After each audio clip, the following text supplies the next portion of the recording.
Welcome everybody to Eye of the Serpent for another pick a card reading. So today we're looking at what major transformation or growth are you alchemizing and activating now. And the inspiration for this reading came from me receiving a oracle deck I backed on Kickstarter. So it came through just in the last few days. It's an oracle deck called the Serpent of the Rose Oracle. So I think most people could guess why I had to get and back this deck. With a name like that, and why I'm sort of focusing this on kind of alchemizing, transformation, healing, growth, activation, all that kind of thing, is that that's the sort of energy of this. Basically, the way the creator talks about it is the serpent is a sense of healing and wisdom and so forth. The rose is the divine feminine, so there's a very divine feminine aspect of this, which I will balance later in this reading with some divine masculine. But it's all about it's a very interesting oracle. It's got goddess type energy, it's got the elements, it's got sort of alchemical and other sort of spiritual elements. Plus it's got a few affirmation cards that look quite different to the main cards. So we're going to use both those in this reading. And we're going to use this as the basis for the energy that you are transforming, alchemizing, activating at the moment, and why. And then I'm going to use the Wild Unknown Alchemy deck to show a process for how that's operating. I will use tarot in this, but it's not going to be as tarot heavy as often is. This is going to be more oracle, and as I say, very much based on how you can alchemize and transform and grow at this point. But that's the sort of concept and the inspiration. Before I go into the pole choice, I'm just going to do something in talking about alchemizing and transforming and growing. Even talking about this, actually, I always feel a little bit uncomfortable, so I'm going to have to alchemize this. But I have actually now expanded what I offer. So I do obviously this content for free on YouTube, but I have a Patreon now. So if you wanted to support the channel and the work that I do and get access to exclusive content and benefits, then the Patreon link is in the description box below. I have for some time been doing private readings on my Etsy store. And as I've said when I have mentioned that, that's the only way you can get private readings from me. Apart now from potentially winning some via Patreon, if you check out the Patreon offerings, but they're still the only avenues for doing that. So I'll never come and solicit in comments, so make sure that you don't sort of get hoodwinked by anybody who's a scammer. And I'm also offering now on my Etsy store a Read Tarot Like Me tarot course set of videos and also tarot mentoring for a more intense one-on-one sort of experience. So there's a range of things that are extra that I'm doing, and I just think every once in a while I probably need to mention them because I did do a promo video about it recently, but you can never know with the algorithm who's going to see the promo video. So if you are interested in any of those things, the links are in the description box below. There's no pressure meant on you, but I do have to support my livelihood, I guess, and support my channel by expanding and doing some of these things. So it's important if I'm doing them that I let you know. Okay, putting that aside now, getting to the pole choice. So what I did, as I said, within this deck, there are certain goddess or divine feminine type deity energies. So I shuffled and I asked for three, one for each pile. There's two other cards from this part of the deck, which is, as I say, the goddess energy, the elements, all sorts of things like that, and one of the affirmation cards under here. I don't know what they are. In combination, that'll give us a sense of the nature of the transformation and alchemy we're talking about. Then we'll move into using the Wild Unknown Alchemy deck. So this is to help you choose. So for pile number one, we have a Zella. Talking about protection. Zella is one of the Nagas, so I will talk about that when and if you go to pile number one. It's card number 11, if 11 means something to you. For pile number two, we have card number 8 with Inanna, and this is talking about death, rebirth, that kind of thing. And then the third pile number 3, has Kuan Yin. Number 9, if that is drawing you, talking about purification. But it talks about more than this. I'll talk about more than that. But that's just to help with the choice. If you do feel drawn to more than one, by all means go to more than one. There may be a combination of energies that in that combination actually describes your particular transformation and alchemization and activation. So whatever works for you, the timestamps are in the description box below, and I'll see you either in your reading or readings. Welcome, Pile One, to your reading. And can I just say, wow, this is a pretty powerful set of cards around the birth of something new coming out of this. For some of you, this may be literally bringing a child in to the world, if that's something you're wanting to do. But otherwise, there's a connection between your depths of your soul, I think, and all the potential you have, what you can bring back to life that maybe you cared about when you were very young, and how you can bring this into the world. So there's an outcome in this. This transformation, this activation will have an outcome. It feels like a material outcome on some level. So even if it is very spiritually oriented, I think out of it something comes, because there's such an energy with that. Izella, as I said in the introduction, is one of the Nagas. So Nagas are Hindu and Buddhist, and there's another one I can't think off the top of my head, but they come from that kind of tradition.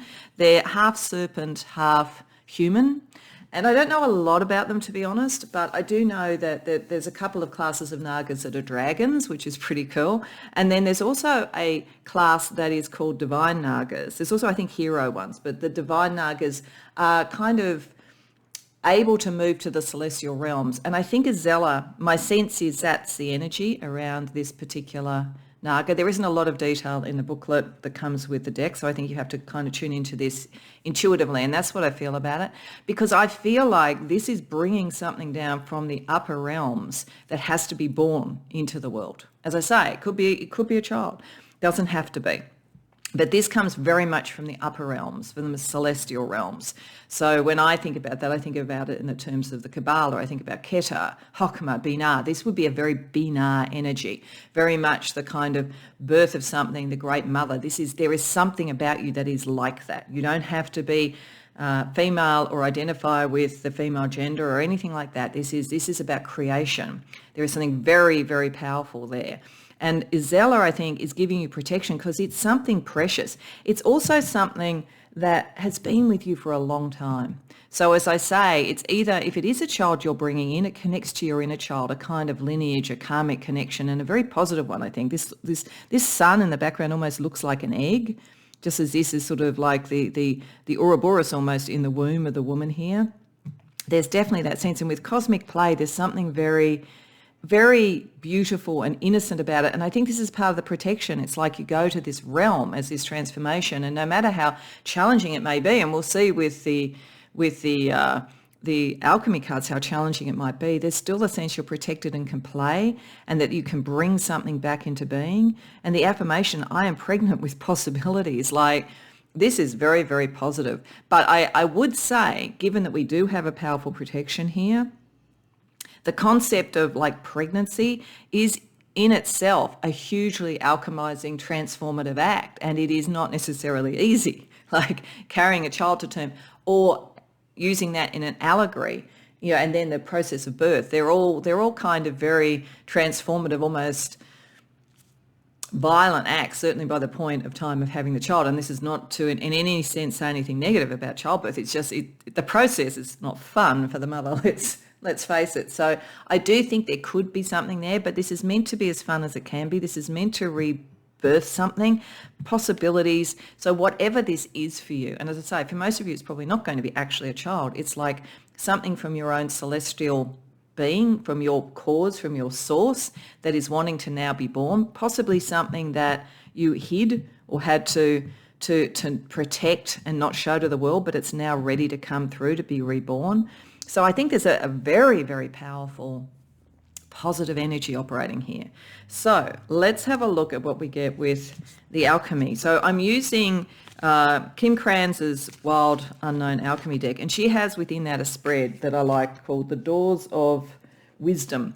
And it basically has 4 cards. It shows through the stages. So the first card is the initiation. So what this is starting in you. The second stage is the fortune, kind of what can come out of it. The third stage is resistance, what you may resist or others may resist that you need to work through. And the fourth stage is the destination, the outcome of it all in the longer term that may seem very distant at the moment. So this is what we're going to explore now, knowing that you are protected, knowing that you are meant to be able to enjoy this and get back to a sense of innocence and possibility. Let's see what the journey is like alchemically for you. So in terms of the initiation, we have sulfur, In terms of the fortune, smoke. Wow, okay. In terms of the resistance energy, Venus. And in terms of the destination, gold. Oh, that's about as beautiful as it gets. And it kind of goes to this golden egg sort of energy I saw there around the inner child. Okay. So just looking at the cards and at the process before we have a look at it with tarot and with the Lucky Potion Oracle to sort of add extra information. It's interesting that I felt like I needed to say, to really connect it to the allegory, even if it is just an allegory of childbirth, of gestation and childbirth, because we have Venus so strongly here, and Venus is in the position of resistance. So this may be a resistance in you to something that you have created. Maybe you have actually hidden it, because this looks like you had to hide it. So this is telling me that there's something about understanding you have the protection, and it's now time to bring this into being. And this brings love into it. It's almost like for some of you, love, whether it's romantic love, familial love, friendship love, whatever it might be, is the force that's going to give birth to this, but it's also the force that either you resist or that others may resist. There may be something you may have found, I think for some of you, that the divine feminine principle, so maybe within your family or female friends, there might have been a resistance to what you were trying to do. But you are now moving through that and seeing the actual act of transforming and becoming this thing and allowing the possibilities to come through is the greatest act of love you could do, not only for you but for others. But there is a resistance here.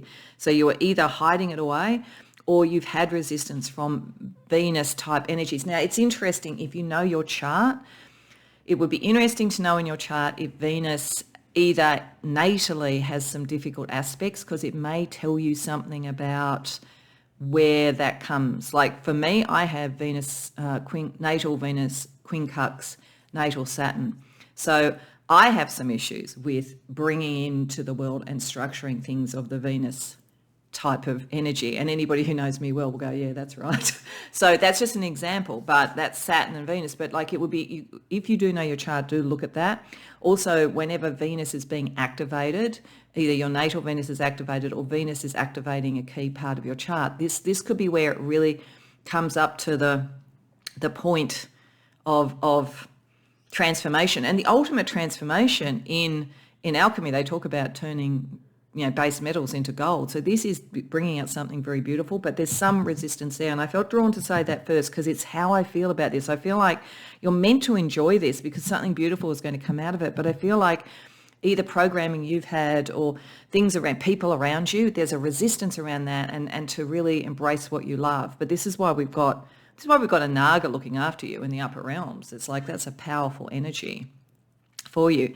And as I say, these first two steps tell me why. So sulfur, this is the initiation. Whatever this is, sulfur is a very interesting property in the alchemical process because used in its right proportion, it is incredibly powerful, but it also used in too much of it can stink out the entire laboratory because sulfur, it does not smell very nice. So there's a sense something, and sulfur is associated with the underworld, it's associated with the shadow, all of those sorts of things. So I feel like it's almost that part of this voyage for you is to go back into what you felt hadn't worked out. It almost had gone rotten, like sulfur can smell like rotten eggs, okay? So if this is a rebirth of something, as I say, it's not, on that level, it probably isn't a child. If this is talking about a child, I think this isn't talking about a child by and large, unless it was that there were, you had attempts at sort of like getting pregnant before, for instance, and it just something wasn't quite right in the body chemistry, and it's going to get better if that's the case. But generally speaking, I think there's something here where there was like the power of the energy. You've got to revisit the power of the energy and the beauty of what you could do, because I just feel as though there's been an emphasis, and you're going to come up against it again, but you're protected, where what you thought was beautiful, what you wanted to do, it could be even something in you. This could be a very major transformation. Like, for instance, it could be something like, gender dysphoria.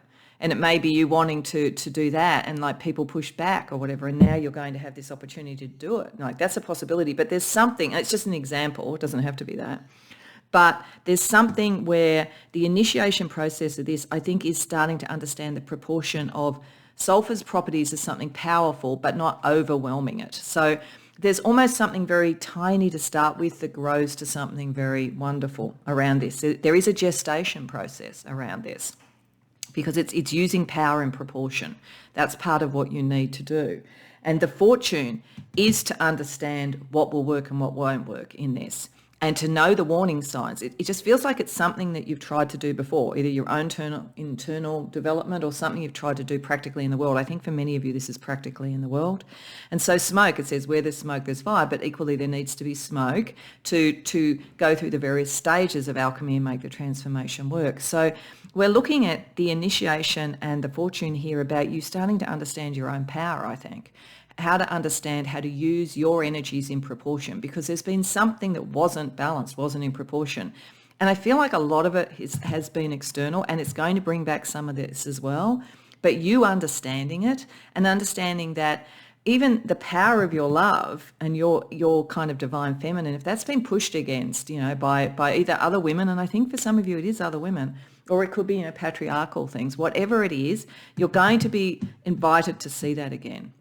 Because you're going to be invited to understand the balance that allows you to fall back in love with whatever this thing was, so that you can now bring it to full fruition, that then leads you to goal. Right now, though, this says this particular card is very much in the future, and it's very hard sometimes to see it. Right now, when you're trying to get it in balance and you've maybe been disappointed before and it's a rebirth and you're feeling like you need protection from other energies, that may seem very far away. But this is the promise. And you go right back to this innocence and beauty about what you're trying to do. So there is a process here, but it's not an easy process. And I half suspected that, because I just think when it looked like gestation and childbirth in a kind of allegorical level, it's a difficult thing. And there are other parties involved that are very important. So allegorically, that's interesting. So what we're going to do is, I say, we're not going to do a lot with tarot in this particular reading, but I am going to draw 3 cards for each of the stages, just for Spirit's advice about how to use that. Then we're going to use the Lucky Potion Oracle, which is another alchemy oracle, for another piece of advice for you. So firstly, this sulphur energy, this understanding balance. This is about the balance of your own power and so forth, and how you kind of reclaim this and get it into balance to move forward, to go to gold. So Spirit's advice to you: 9 of Cups reversed, Temperance reversed. Yeah, it's very much about balance. 7 of Pentacles reversed. Okay. What I think this is saying is this. I think this is all connecting back to this. I think the Venus energy, the love energy, and the female energy, something female about this. That's where there has been an imbalance. That's where something couldn't take. So again, if I use this as an analogy, it would be almost like if there was a hormonal imbalance. There might have been almost a hormonal, estrogen dominant, for instance, just as an example, that was sort of stopping potentially pregnancy in some way. Now, I'm no doctor. I have no idea whether that would do that. I'm just trying to look at an analogy. But there's something here. It almost feels to me like you may have spent a lot of time with people who are not kind of going to give a return on investment, like trying to create in something, in an environment with people or whatever your wish, knowing all along in a way it wasn't going to work. You were either with the wrong people, it was the wrong time or whatever it was, but you were putting a lot of energy in that. So a lot of your sulfur energy went into things that were eventually going to stink out the laboratory rather than taking you forward. So I think that this is diminish this as much as possible.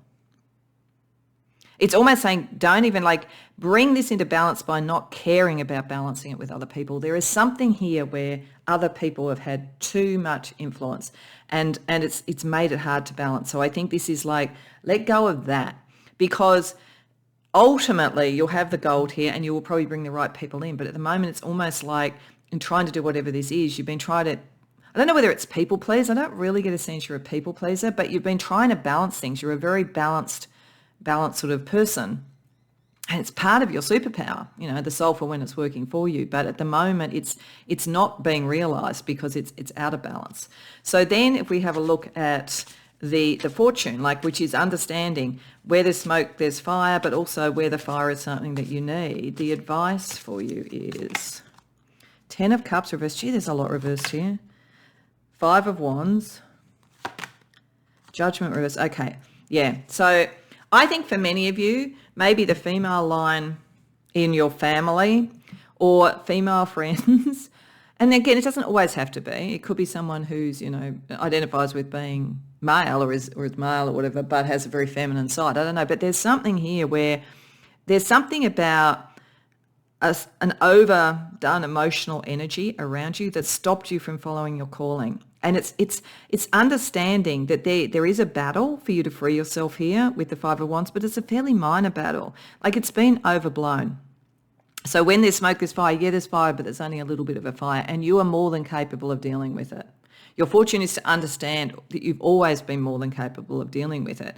But it just feels like everybody else has had a viewpoint. And you have cared about the viewpoints of everybody else. You've cared not because you need other people's approval, I don't think. I think it's just that you really wanted things to be in balance. You really want to be the alchemist. You really want to have a balanced and beautiful outcome. But there's something that you've got to clear out, because to get to your gold, you have to kind of be a little bit more steely about this. This is why Venus also is a resistance, because your own love nature resists doing this. But it's like you're going to need to do that, pole one. So let's see what the advice is around Venus. 10 of Swords, yeah. Queen of Wands, beautiful. 8 of Wands, yeah. It's like turning down the dial, really, on everybody else's histrionics. That's what it looks like, so that you can be free to become who you are. You're giving birth to you in some form, something that you're doing, a creative project, just you and your own kind of development and so forth, liberating yourself from other people's demands, something like that. And if you are looking for love, you can, by getting rid of all the kind of almost emotional manipulation. I think if this is about love, then I think you've tended to draw in people who are very emotionally, either vampiric or narcissistic, to be frank. This is you kind of starting to understand who you are and moving forward for what you want. That then reaches gold as the destination, the advice about that. 5 of Pentacles. The Emperor, 2 of Pentacles reversed. Okay, this is telling me that whatever the outcome for this is, even if it's materializing something, the material thing is not the point. The material thing is the balance of male and female within yourself, and also potentially in a relationship if that's something that you're looking at. So it's almost detached, to bring the gold in, you've got to almost be detached from what the outcome is. That allows you to be sovereign with the Emperor and move forward. I don't feel this is saying the outcome is a lack of money, because gold suggests the exact opposite. But what it's saying with the 2 of Pentacles is it's saying it's not a material choice.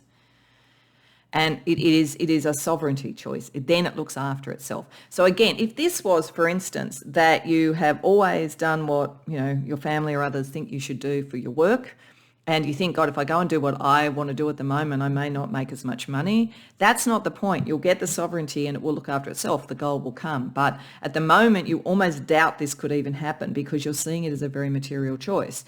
If this is around how you deal with people, you're somehow thinking, well, I'm going to be alone if I get to that. But it's saying, no, this is about coming into your own mastery and understanding that. It's not a choice about that. It's not a choice about, can I be with people or be alone?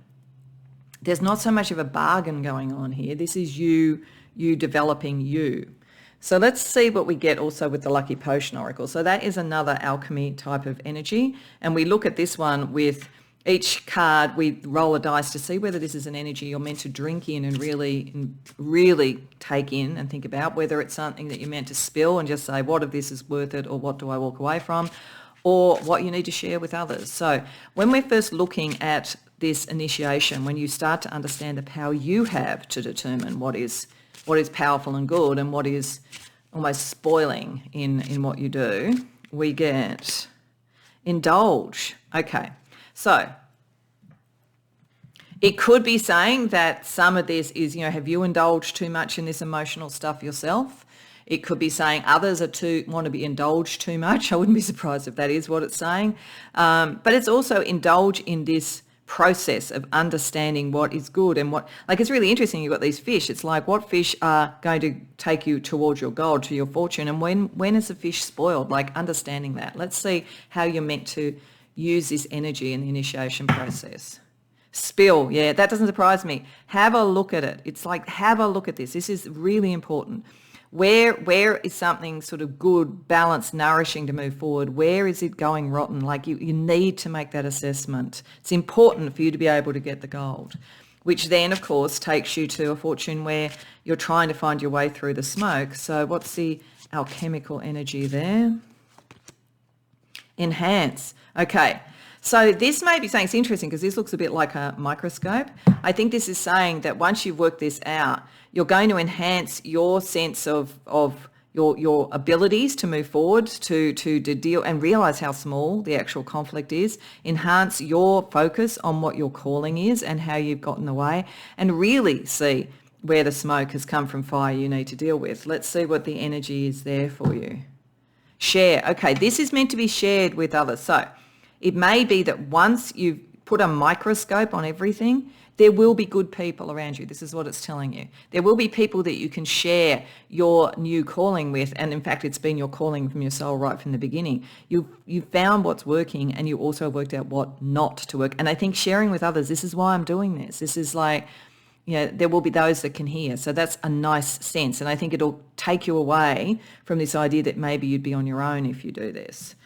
Then we look at dealing with the resistance, where I think the core thing has come from. So what do we get there? Octahedron, luck. Okay, I think this is saying that if Venus has been working in a difficult way for you, if you just stop resisting understanding that and you go through this process, you bring luck in.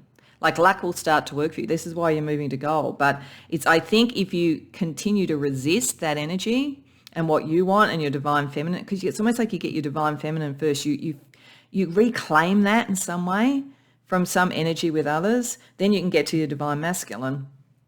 That will come in. So let's see what the luck energy is there. This is, yes, yours. You keep it to yourself. You're due a lucky break, basically, around what you love and care about, around your divine feminine. This is why you got the protection. This is yours. This doesn't have to be given to others. It's the thing. You are meant to be the Queen of Wands. You're meant to have the Eight of Wands. You're meant to move forward. So let's have a look, therefore, at the alchemy around the gold when you've achieved that. And as I say, where you've got the balance you need and you've got your own sovereignty in whatever this is. Eternity. Oh, wow. That's why it connects to the celestial realms. This is going to happen because it's really important on a bigger thing around your soul and the souls of others, those that you've found that are connecting with you. Like, understanding this is really, really important. It really feels like the Ouroboros. It's like something coming around again that needs to come around again. It's really, really powerful. So let's see what we have in that energy. Yeah, drink it in. Drink in your destiny. Drink in, because this is your echo in eternity. This is why you have to do this. This is why you have to break free. Find the right people. Get away from those that weren't right. Let this thing come through. Reconnect to your core soul, because this goes back to your eternal soul. So, wow, really, really powerful. Okay, so let's see what else we can do. I did say this is all very divine feminine, so I wanted to get a couple of cards to show divine masculine energy. And I think for you this is important because it's like once you've reclaimed your divine feminine, the outcome part of the gold is the balance with the divine masculine. Many of you may have been in very patriarchal type of environments or cultures or something, and this is, finding your way back to your eternal balance in some way. Some of you, it might be looking for the right love so that you can bring in, your family energy, like a family energy that's right to you. There's many ways this could play out. But I'm just going to get 2 cards for divine masculine energy for you. So firstly, Helios, cycles. Yes, cycles. And I'm going to put that there. There is something about this returning, the Ouroboros. It's very interesting, like a serpent being is the being that kind of watched over this for you. The Ouroboros, this is karmic. There is karmic stuff. You're shifting a lot of karmic energy with this. And And Helios was towards the sun, the gold. Everything's golden once you do this. It's very, very positive. And Vulcan, inventiveness. Okay, there's a couple of things about this too. This makes a lot of sense. This is you starting to understand that what makes you unique, different, your skills, your ability, what you find beautiful, because Vulcan, was an artisan. What you find beautiful is worthy. Vulcan is like Hephaestus. So Vulcan married Aphrodite, and I guess it would be Venus. Actually, married Venus. Not sure. I'm not sure about, I think it's Venus in the other pantheon. But in any case, at first felt not worthy, but was worthy. So I think this is the cycle coming around for you to understand how worthy you are, how beautiful you are, and what you have to bring into the world is gold. So that's powerful. So I want to have a look at the astrology energy around this as well too. So I'm going to look at now the what's coming in with this and the kind of the activated energy. So we're going to start firstly with planets to see that energy and then how harmonious those planets are working. So right now for you, Mercury and Venus, this is, even hearing this reading, this is about having the aha moment about your relationship with Venus, your communication with Venus, and what you want to communicate from your particular energy of Venus. So let's see whether or not at the moment this is in harmony, like if it's harmony and ready to go, or whether the challenge that is there is very present. Trine, it's saying this is a very good time to do this. Hearing this is important. To understand the outcome is good, and to focus on that. You move quite quickly with this too, I think, with Mercury there. Mercury is a very quick planet.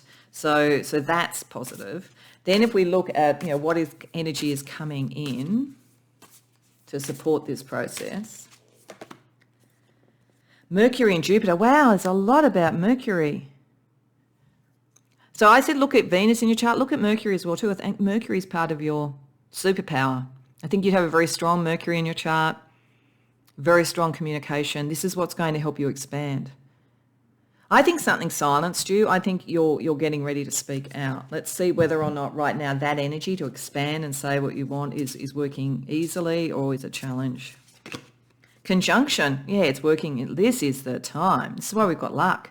Like everything is aligning for you. If you've had any doubts about something you wanted to take it forward now. Don't worry about everybody else. Almost in the process of taking it forward and speaking your truth, you're going to sort out those early energies so you can bring the gold through. So then the activated energy, anything you need to know once you've got to the gold level, because we're all works in progress. Even when we achieve gold, maybe there's another challenge that we then have to look at. But let's see what we get around the activation. Oh, Mercury again, and this time with Uranus. Your whole way of speaking in the world has changed once this activates. Like you are very mercurial actually. Really powerful energy around Mercury. You may be an air sign, you might be Gemini, you don't have to be, you might have Gemini strongly in your chart, but very much this, and having done that, you are communicating this change, like you will have changed fundamentally, and yet in a weird way, with the cycles, you'll have come back to who you most purely are. Is this an energy which going forward is easy or one that is a challenge to take forward?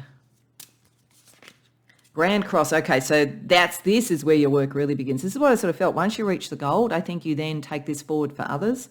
So you have the power of change and communication is very strongly, but it's intention. You will know you need to do something. Whatever this process is, you'll realise your genius for communication. So let's see the other planets that in their kind of mutual tension will bring about the action that's necessary.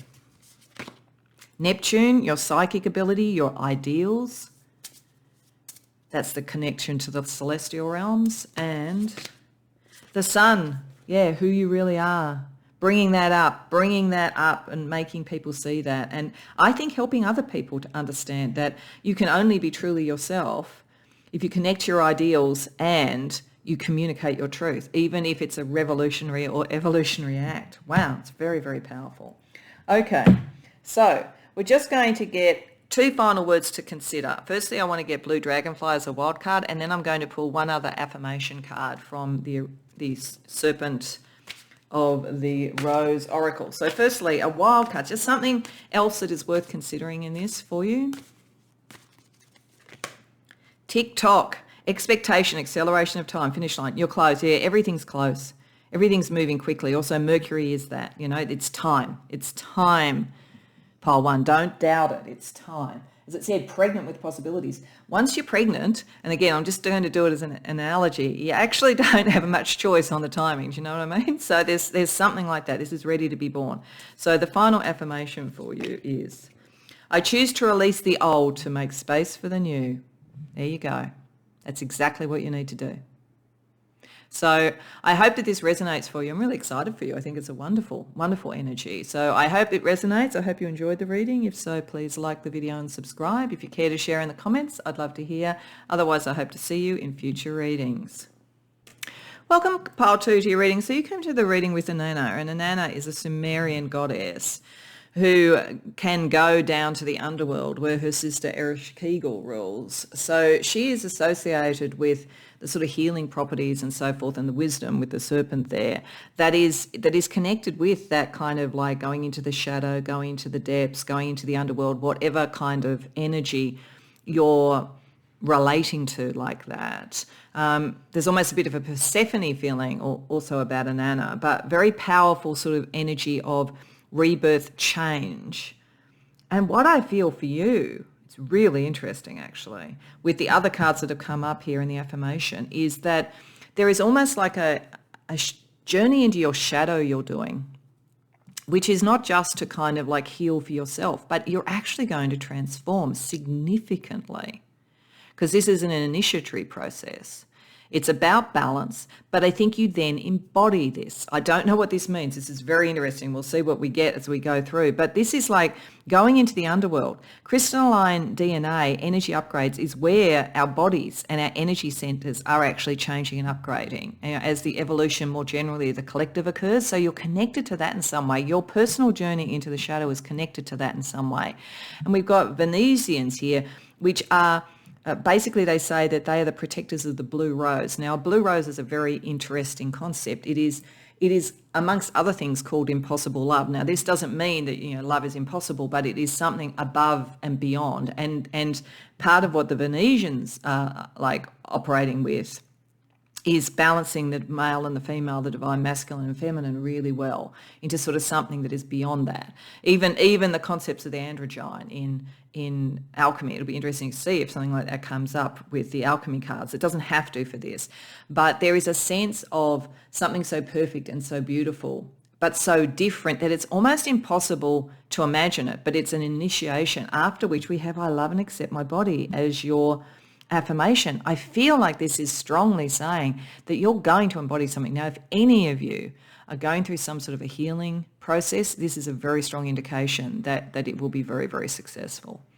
That you are, maybe even experiencing certain things. Now, I'm not a doctor, so of course, go to see a doctor, get all the appropriate healing sort of advice from all those who are qualified in that way to talk about it. But this feels like for some of you, there is an actual embodied energy here. For some of you, this is picking up various forms of the clair senses. I do think very strongly around the bodily ones. So clair gustance, clair salience or alliance, so like smell, the gut feeling, that kind of thing. Very, very powerful energy coming through, but it comes from your own journey into the underworld because you are being initiated into some sort of sacred course, and whether it is a very spiritual thing that you then take forward or whether it's just something that you imbue and then that by your example shows it, I'm not sure. But this is very powerful about the evolution of the soul through going to the underworld and then coming out embodying the power and the energy. So very interesting. So let's see what we get with alchemy. So what we're going to do is we're going to use Kim Kranz's Wild Unknown Alchemy deck, and she has a 4-card spread in that called the Doors of Wisdom. The first card is the Initiation, which will fit very much with this. The second card is the Fortune, the sort of early fortune that comes out of it. The third card is the Resistance, where we face either within ourselves or others resistance to our alchemy. And the fourth phase is the ultimate destination, which sometimes seems very distant at this point, but is the most likely outcome if the process is honoured and gone through. So let's see firstly. So for the initiation energy for you. Wow, against nature. Very interesting. Okay. Then the fortune energy. Benevolent guide. So this is probably Inanna or the Venetians watching over, connecting for you so that you connect to that. You're going to connect to a very strong guide energy out of this. Then the resistance. Where's the resistance? Neptune. Okay. And the ultimate destination of this change that you're going to embody, I would say. Sublimation. Okay, all right. Oh, that's really interesting. Given that you're going down, you then go up. That's very interesting. All right, so the initiation against nature. This is like this. It's going into your body. There's something profoundly different that you're going to do. Like if there was like, and this may well be the case. I don't know. I mean, again, I'm not a kind of like a biologist or anything like that, or a geneticist or anything. But it almost feels like there's an initiation where, on a bodily DNA level, you are changing significantly, and it's almost against what you were born. It's almost like you are changing from what you were born with into something that you're meant to be. Like it's that profound. Like it doesn't necessarily mean that like, you know, you go through this process today, you've got blue eyes, and like at the end of the process, you're going to have brown eyes or something like that. I don't think it's raw change in that way, but on a very fundamental level. And I think it's triggered by a couple of things. It's triggered by your knowledge that maybe the life you've been living, the embodiment of that has been against your own nature, but it's also saying nature has to shift, nature has to evolve. Otherwise, we'd still be amoebas floating around in the sea. So there is that necessity. So there's something there. It's like understanding that you have some purpose here around that. And that could play out in anything. I mean, some of you, it might be that you work in health.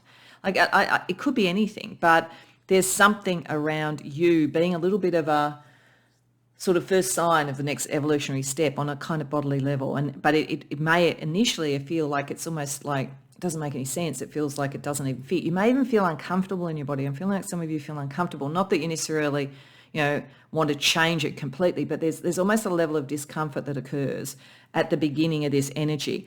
That's why the first fortune that you're going to come through with a nana here is a benevolent guide. You're going down deep to find out in a sense what isn't working for you, that's somehow your body is speaking to you about, so that you can go through this sort of like upgrade. That's what's going on. And you will get a guide, a very strong spiritual guide around you. Now, this could be literally someone in the spirit realm, or it could be a friend or something like that has that role. But there's definitely going to be the first fortune that comes out of this is someone who understands or some energy that understands and helps guide you. The resistance is you won't necessarily believe it. Neptune is, of course, all wonderful things that could be ideal, but it's also where things can be unclear and where things can be diluted. I think that when this starts to happen, you'll start thinking, am I kidding myself? You're not kidding yourself, though. But you have a resistance to that, and it's almost because it's embodying in some way. There's some very practical embodied thing here.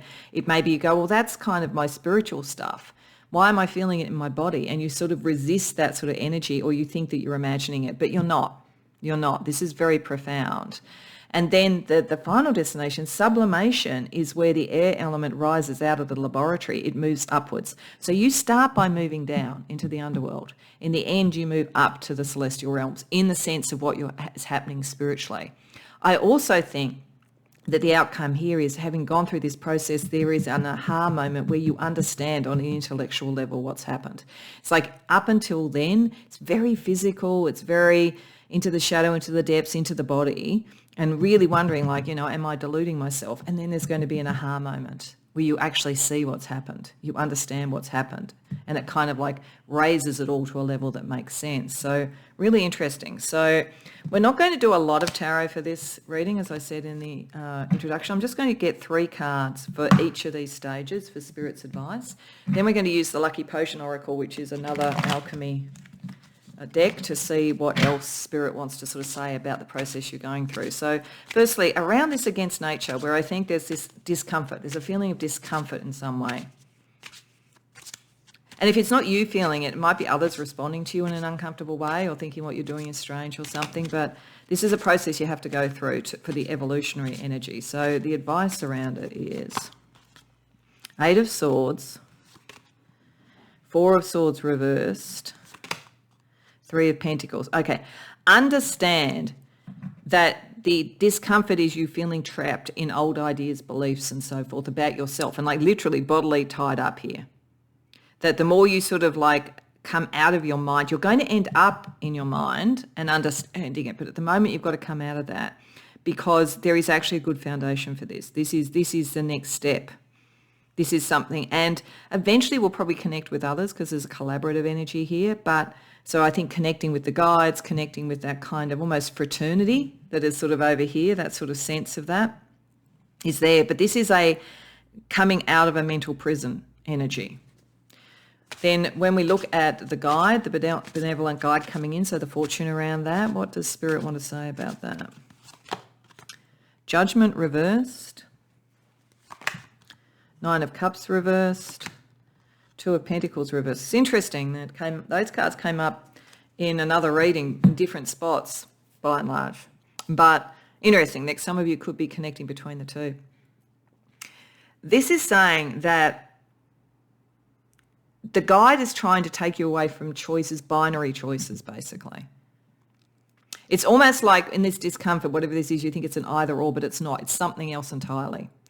And until you understand it isn't a binary choice, you're not going to reach its true potential and what you wish out of it, and you're not going to reach your calling. So the guide here is to make sure that you don't get stuck in old things, like trying to solve, like there's, I think it was Albert Einstein that says that, there is no, this is going to be it's not going to be the right quote, but to try and give the idea that a problem can't be solved at the level of intelligence that it was created, or something like that. That's probably not quite right. If anybody knows the quote, put it in the comments below, because this is what I'm feeling. It's like the guide comes in to help you understand that there is something that will feel almost essentially alien about this.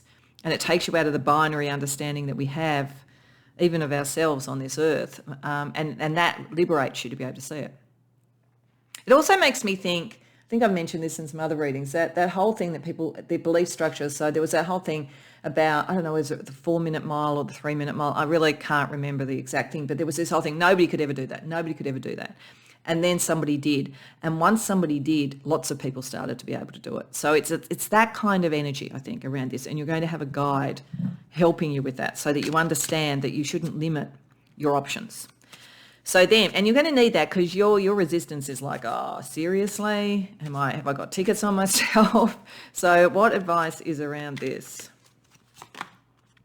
Page of Cups, the Empress, the Queen of Cups, is to go into your heart, because your body is doing whatever the change it is. Your mind has kept you in a straitjacket for far too long, and you don't even think you can get to your heart. But like just trusting that if you really understand what you would want to give birth to around your heart, that's where you get the authenticity. That's where you make the connections. Your heart is the way. And I don't think you trust your heart. I think that you kind of trust your mind, and that's where you've got a bit caught. And I know this energy, so I'm no criticism, but this is saying your heart will tell you that this is true, even if you're kind of like going like, oh, this just all feels so strange. So then the outcome with sublimation, so when you rise again and have the aha moment, the Moon, the 3 of Swords reversed, the 10 of Pentacles. Okay, you know that the old order had to change in whatever that way this was. You knew that the evolution was required. It's no longer painful. There's a certain pain in this because it just feels so weird, but you've started to understand it, and you've realised it's very interesting, the Moon with the Nana, that all this shadow stuff has been brought to the surface. The pain has been released from it, and old patterns that no longer serve have been let go. So that's the aha moment, when you realise that the transformation is profound, and it is for good. You've changed. I mean, it's like the caterpillar turning into the butterfly, really, because after the butterfly becomes a butterfly, it's never going to be the caterpillar again. So it's that kind of energy. So let's see with the Lucky Potion deck. So with this, we look at a kind of energy within the laboratory, and you're either meant, we use a dice, you're either meant to sort of swallow it all for yourself, you're meant to share it with others, or you're meant to spill it and consider what you move forward with. So firstly, around this discomfort energy of against nature for the initiation, we've got icosahedron luck. So there's luck. Whatever this is feels uncomfortable as hell, but it is for your fortune. It is a lucky thing. What are you meant to do around understanding the luck associated with this? Drink it in, understand it, take it all within, embody it. Because you're going to doubt it. You are going to doubt it as this goes through. Sorry, I'll just show that so you can see that. You are going to doubt it as it goes through, but this is something lucky. And it's something lucky for you and for others. This has a dynamism for the world in one form or another. So then with the guide energy and understanding it's not, as I say, a binary choice of what already exists. It's something completely different. We have examine, yeah. The guide is helping you examine all the kind of preconceptions and so forth. So the energy around that, again, drink it in, take your time. It's not a rush in this. This is fundamental change. Evolution didn't happen overnight. Then when you're dealing with your own resistance, where you need to go into your heart, but it's probably the last thing that you'll trust yourself to do, the energy in the laboratory is inevitable. You just have to accept it's happening. So allow yourself to fall in love with it. This has to happen. This is necessary for you. It's necessary for others, I think, as well too. So the energy around that, drink it in again. This is very deep within you. This is something that you're meant to, as I say, I'm not surprised we're getting drink it all the time because you're embodying this. Right from the beginning, it was showing that. So then when you've got the aha moment, when you've really kind of integrated this back into your mind so that your mind isn't feeling so straitjacketed, we have imitate. Okay, so that's interesting. Once you've gone through this change, you may find, and this might be why the moon is there, which is a bit of mystery, you may find that you've moved through this change way before others. So you may almost have to kind of fit in a bit until others catch up. So let's see what the energy is around this. Oh God, drink it in again. It might be just the way I'm going to roll it again just in case I'm just not rolling it well. No, share. Okay, yeah, I had a feeling that I hadn't rolled that enough. You are going to need to share it, but you're going to need to, you know what this makes me think of? It makes me think of neuro-linguistic programming. So neuro-linguistic programming says that we have primary ways that we give and receive information. So we're either auditory or we're kinesthetic or we're visual, I think are the three main ones. And if you are trying to communicate with someone, then having an understanding of their primary way can help you do it. So this can be used very well. It can also be highly manipulative, but I think this is about how to use it well. So it's sort of like if you had this aha moment, you made this change, you're trying to sort of help other people with it. If they are primarily visual and they would say things like, I see this or look at that, then you could use that language, like using your mind to use this language to communicate. I think that's what this is about. I think you're meant to share what you've been through, but you're ahead of the curve with this, whatever it is. And so you may have to kind of meet people at the level that they're at and how they're dealing with it to help them as well. So that's interesting. Okay, so having looked at that, I also want to give a divine masculine energy because this is very divine feminine. So let's just sort of get a couple of divine masculine energies to sort of help the balance for you. Oh, wow, this came up for one of the others. Some of you may have come to more than one reading. This is about cycles. We're going through a cycle. This is a cycle of evolution in some form. But it's to the good. Helios was, the sun, bringing the sun into things. And look, skill. Yeah, you have a skill or an ability. And at the end, I think with this sort of awareness of it, you'll be aware that you are embodying a new skill, a new way of doing things and so forth. But this is a cycle that was necessary. And look, it could play out on any number of levels. It could play out on a very sort of minor thing about understanding something emotional and then helping others with it, or it could change, or you could be really a harbinger of major change for our species. It could be either. Okay, so let's have a look at some astrological energy. So what I want to look at here is the astrology energy for right now, for what's coming with this, and for the activated state. So we're going to get some planets and then we're going to see how they operate together. So for right now, where I think you've got this level of discomfort,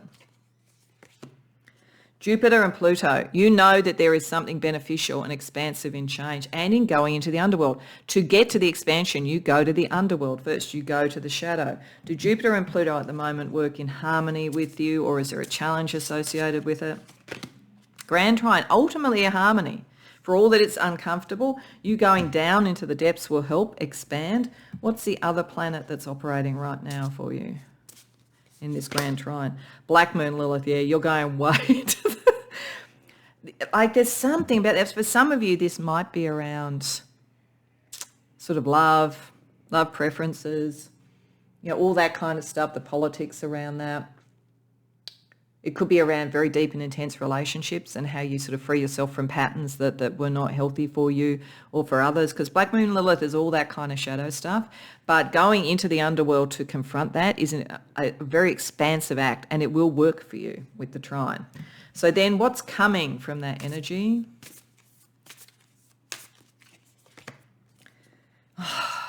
Pluto. Wow. I'd be really interested to see what people say about this, because this is like a profound change, a profound transformation. Like it doesn't get much more profound than this, and it goes to the depths. This is why you start with the depths. You are going to end up in the height at the end, but it's profound. How easy is this coming energy, or how sort of challenging? Trine, it's easy. It's going to be easy because it's natural to you. You're going to kind of wonder what the hell's going on and not trust it because it's so deep, and you're going to sort of feel like, this doesn't even feel like I even recognise it. It feels alien. It's so profound, but it's actually going to operate quite well. I mean, that's good. That's going to happen easily. It's probably partly the guide that's helping you. And then the activated energy at the end. Moon and Pluto. Oh, for heaven's sakes, Pluto. No wonder you've got a nana. I think you've got a very strong connection with Erich Kegel as well, I'd say. In fact, you may almost embody Erich Kegel, to be frank. But anyway, again, the emotional side of how you look at transformation shifts fundamentally once this is activated. So let's see if that's easy going forward, or whether you're needing to carry forward something that, as I say, you need to kind of bring other people along with, and there's a little bit of a challenge with that. Sextile, no, it's saying that'll be okay too. Once you've got that, once your heart is activated with it, you'll be fine, and you'll be able to help others. So you'll have a natural skill. That's why we had skill, actually. Lord, with skill, you have the skill to do this. Wow. Okay, so what I want to finish up with is a wild card energy around this with the Blue Dragonfly deck. I like to use it for that, like the kind of left to center things that can come along. And I'm also going to get a second affirmation from the original deck. So firstly, the wild card energy for you. Where do I fish? Self-made person, intuition versus rationality, creative brain, logical brain. Yeah, you're starting off very thinking all of this, and it's like, what do I do around this? But by the end of it, like, you have worked that out. You've worked out where to fish, but you've gone through a very profound change. So I think this is part of an evolutionary process for you. It's part of it, probably quite philosophical, I think.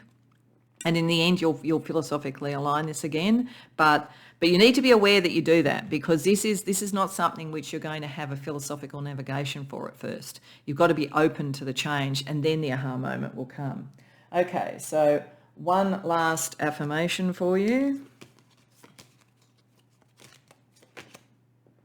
I live my life with joy.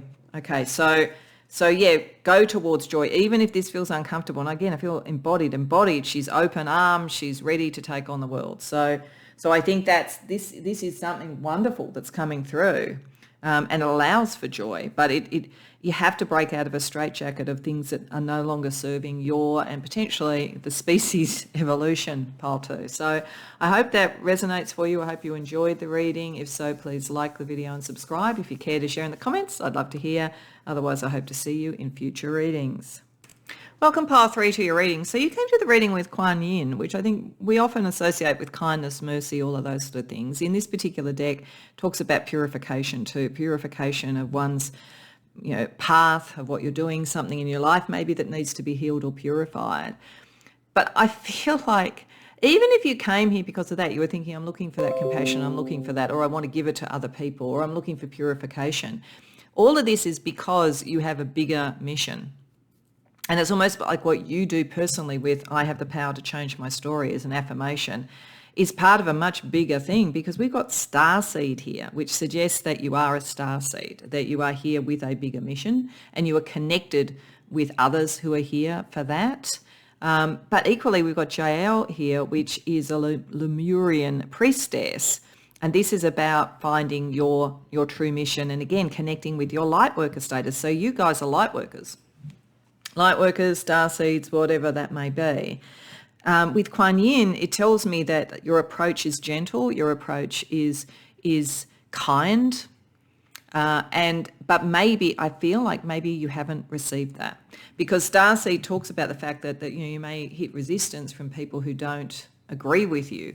Diamond Heart, this sort of sense of the priesthood or priestesshood in Lemuria about connecting to the light, means that in a sense we also operate in the dark, just like this priestess is surrounded by dark, and there's sort of like the diamond heart there at the center. The heart is the way, but there's a bigger purpose here. But it's like this process right now where it's at is you changing a story in your own life, whether that's, changing where you work, changing patterns and relationships, changing balances in some way, whatever it might be, is part of a bigger thing. You maybe don't see even yet what that bigger thing is, but it is about light work. And I think it will, if it hasn't already, it will kind of, spread out beyond you. You become an example of this because you've changed your story.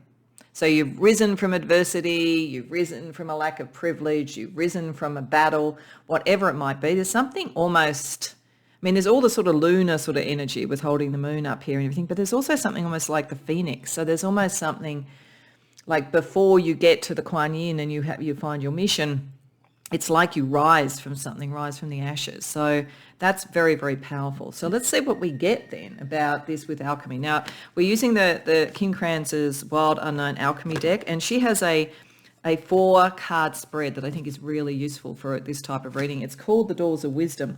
Starts with, the first card is the initiation, what you're being initiated into in this alchemical transformative process. Then we have the fortune, the sort of like early outcomes of that. Then we have the resistance, where either you may resist it or you may meet resistance from others. And then we have the destination, which may seem a long way away now from where you are, might seem a bit alien, or it may seem very clear and you're very clear on what you're doing. So we'll see what we get. So firstly, the alchemical energy around the initiation for you. Calcification. Okay. Then we have fortune, the fortune energy. Sulfur. Okay, yeah, I did feel with this that you're dealing with something from the past that's going to show the importance of what you're doing. And this energy came up in another spot, but it came up for one of the readings. So some of you may have gone to more than one reading. Then we have resistance, the resistance energy, either yours or other people's. Silver. Okay, all right. And with the moon, that's interesting. And then the outcome, the destination. Neptune, yeah, the high priestess type of energy. All right, so these two, as I say, this is what I was somehow picking up, because all of this is kind of of the heart and very much of the sort of spiritual energy, but I felt like fire. I felt like something had to be burnt out first, and this is what's going to happen here, because calcification is the sort of burning out of things within the laboratory, burning out of that which no longer serves you. So the initiation process is, I feel, being the phoenix. I feel like for most of you, regardless of maybe being mistreated in some way or not understood or coming from very difficult circumstances, whatever it might be, you're ready to burn that energy out. The initiation is getting you to reconnect and purifying it, like literally fire purifies. Reconnecting you to your mission and to your power, but you have to first of all change your story, burn out the past, and that's the first step. It's accepting that change needs to be that fundamental. Then the first fortune is you starting to understand what is powerful within you that is worth taking forward, because it's an essential ingredient in what you're doing, and what has almost gone off. What has spoiled or gone rotten, because sulfur is an important ingredient in the alchemical process, and it's very powerful. But when it is overdone or its time has passed, it smells. It smells like rotten eggs. So there's a fortune here for you to start to work out what you take forward of your own power from this process and what you leave behind, because it's spoiled. It's no longer there. So there is a clearing out. Part of your changing your own story is not moving forward with anything that does not serve you now. and understanding that, if there were sort of influences on you or whatever that held you back, that they stink, they literally stink, and they're not something to take on board. And it's interesting, the resistance with silver, because silver is one of the sort of alchemical aims, gold being the sort of ultimate one. Silver is very much of the moon, of the kind of contemplative, of the kind, but it's often seen or feels seen as second best, not third or fourth or fifth. Like it's pretty high up there, but it feels a bit second best. I think that there is something in your story, you understanding where you have a mission, where you are being purified because you're not second best. I think you have a kind of a belief structure, and that's what you need to purify and burn out, that says you'll only ever be second best. This is why she's touching the moon, but she's sort of like going, I'm going to almost rise above that. And this is because you really do have a mission.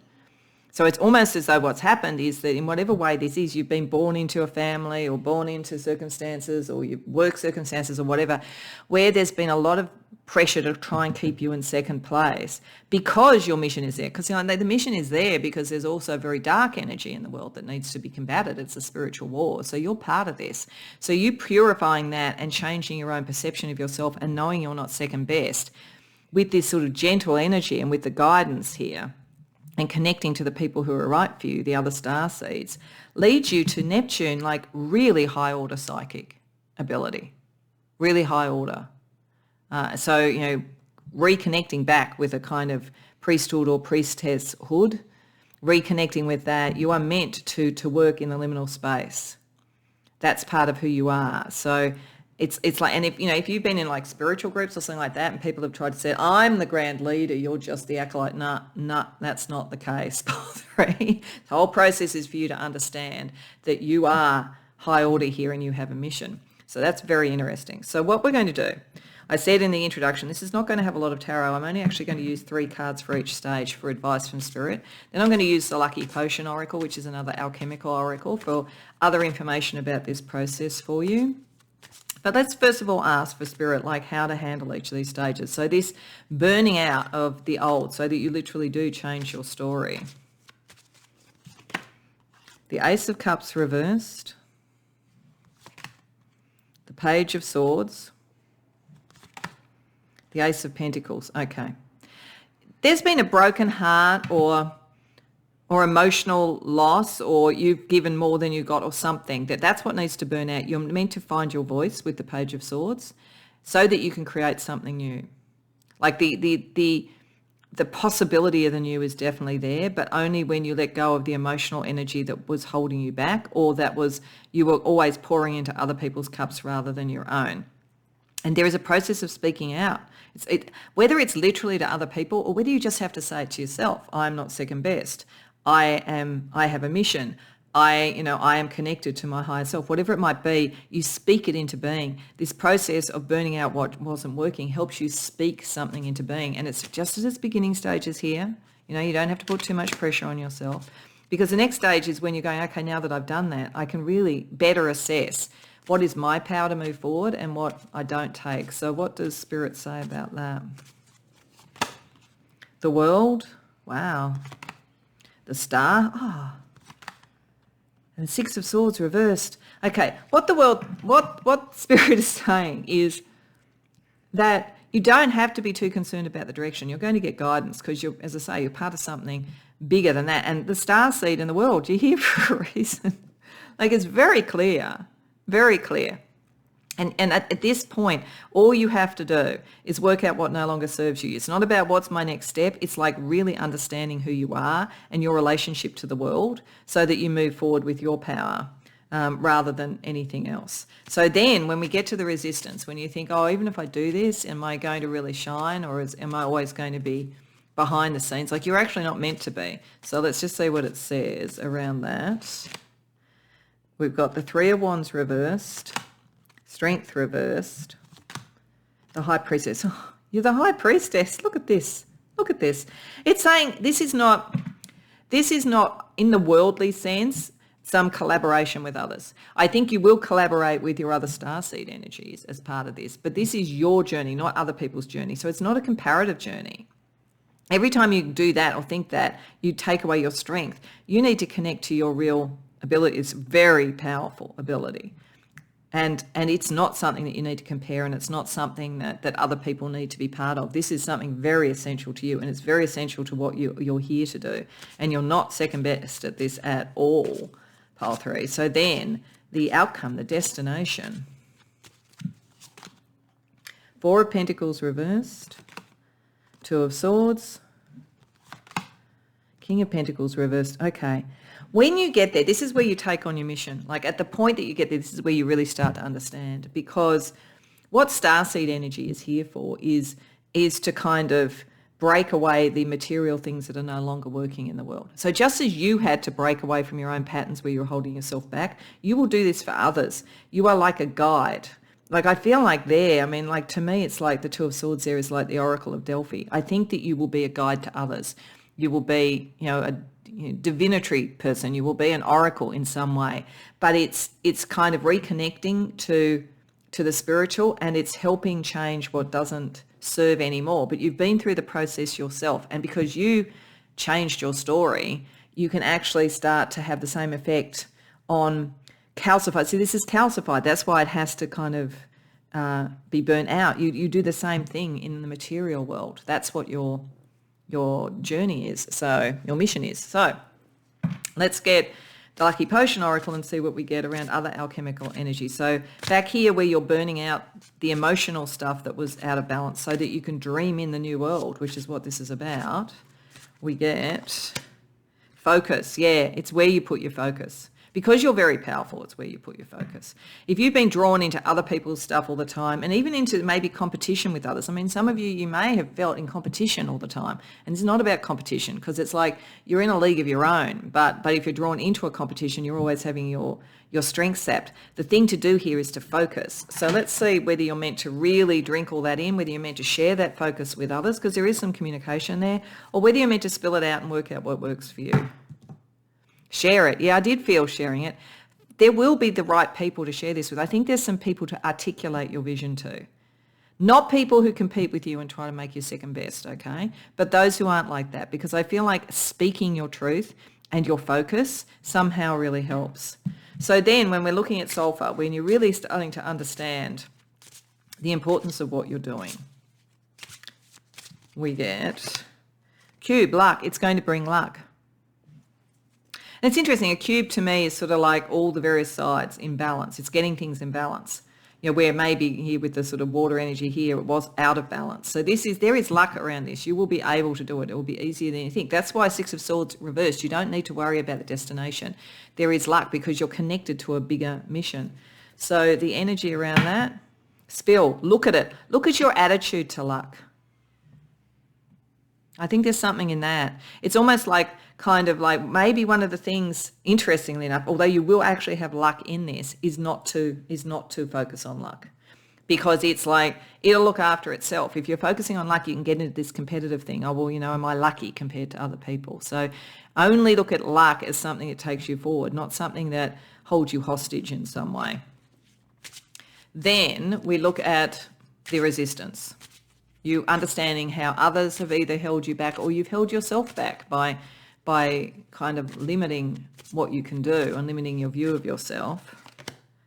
Memory. Yeah, this is all about things, memories. Times where you felt that you were second, times when you were told you were second. What is the energy that Spirit wants you to do with this? Share this with others. Okay.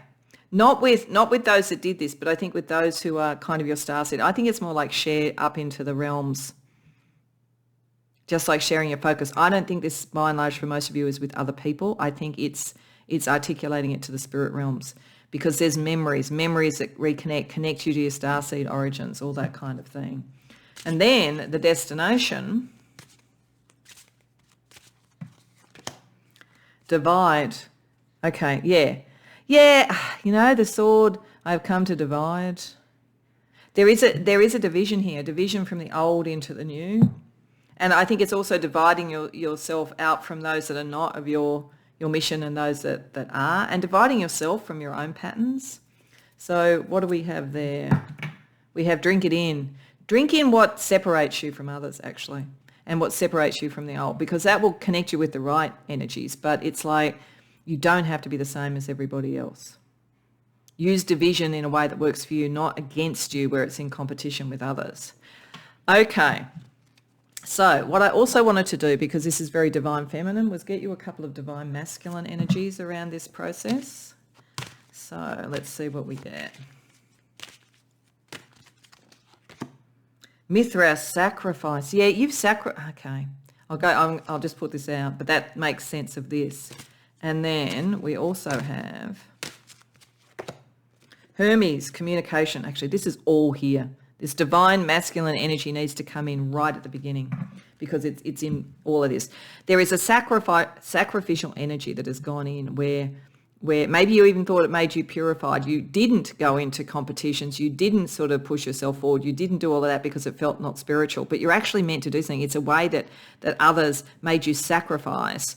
And you're not meant to sacrifice. That's not meant to be your story. Your story is meant to help other people shift through and write their own story. So there is a shift from the sacrificial, and it comes through communicating. That's why I said it's like, I do think it's with the spirit realms largely, the celestial realms to start with, because I just think there's something about your environment where people would try and keep forcing you back into the competitive thing or back into sacrificing or telling you that's what spiritual people do or whatever. But there's something about what you communicate. And it's also what you communicate to yourself and an understanding of where you've sacrificed yourself for other people or to prove some spiritual point, which isn't the spiritual mission that you're on in any case. Okay. So let's get you some astrology guidance. So we're going to look at astrology energy right now for what's coming with this energy and then also with the activation. So I'm just going to look at a couple of planets and see how they work together to give us that information. So what's happening right now for you, pile 3? Chiron and Neptune. Yeah, this is you healing your spirituality and it's a healing journey to get you to the Neptune, to purify yourself. So you know this needs to be done. You know how important this is. You already know. I mean, I don't think it'll have surprised you that I said there's starseed stuff here or something like that. But you need to heal something in that. So let's see whether that's an easy or a difficult process at the moment for you. Sextile, it'll be easier than you think because the time is right. And because you're meant to be part of this, and Kuan Yin is here to make it easier too because she's incredibly beneficent. Okay, so let's see what's coming as you go through this process. Okay, this is the weirdest card because there's actually a mistake in it, and it seems to come up quite often, which is interesting, because this says Moon and Mercury, but it's saying Moon and Mars. So I think this is the hidden, in this case, the hidden thing for you is Mercury, the way you communicate, what you feel, communicate your feelings more accurately, don't hide them away. Like Moon Mercury is hidden away here because Moon Mars has taken over. This is a very key thing right now. So instead of hiding away, it's like understanding how to take that forward, how to activate it with Mars. So you're activating your emotions rather than hiding them away. And I think communication is the key. So how do these planets work together? T-square. So yeah, so I think that's Moon, Mercury and Mars. I think that Moon and Moon and Mars are opposite in a sense. So that your emotions and your actions are kind of like facing off against each other. The thing that is kind of like pointing into that, like activating that, is Mercury. It's your communication. There's something about how you communicate. So then when we get to the activation card, Moon, Jupiter, yeah, at that point your emotions work for you for expansion. You've healed your own psychic ability and understood it. You've got these things in balance, what you're communicating and how you act and how you feel, which then leads to an expansion energy. So how does that expansion energy operate for you? Conjunction, yeah, beautiful. You're going to really understand who you are. And the Moon, Neptune's a very powerful psychic card, so is the Moon. So it's sort of like it's connecting you in. And the Moon there, I think, is in its expansive way, not in the sense of, silver being secondary. It's expanding in this different way. It's learning what is different about you that is actually meant to expand rather than in competition with others. So that's really beautiful. So what we're going to finish up with is firstly a kind of a wild card from Blue Dragonfly. I find this is a wonderful deck for the kind of quirky different thing that you might not think about. And we're going to get a second affirmation from the original deck as well. So firstly, a wild card for you around this transformation and activation, pile 3. Good romance, relationship, desire for a partner, love, couple. So if any of you are healing something about love, it's going to heal all right, and you'll probably find it with somebody who's part of your starseed family, I would say. But otherwise, I think this is just how you relate, getting better relationships that are balanced on, and like male and female, dominant and passive, like whatever it might be, just getting that balance right for you rather than, as I say, being in this kind of everything for everybody else and in competition with people. So just to finish off, one other affirmation for you from the Serpent of the Rose Oracle. I choose to release the old to make space for the new. And again, the moon. Let go of the old emotional patterns, bring in your sort of own mystical power, bring in your mission, let go of what wasn't working. Beautiful. That's the purification process that Kuan Yin is helping you with. So I hope that this resonates for you, pile 3. I hope you enjoyed the reading. If so, please like the video and subscribe. If you care to share in the comments, I'd love to hear. Otherwise, I hope to see you in future readings.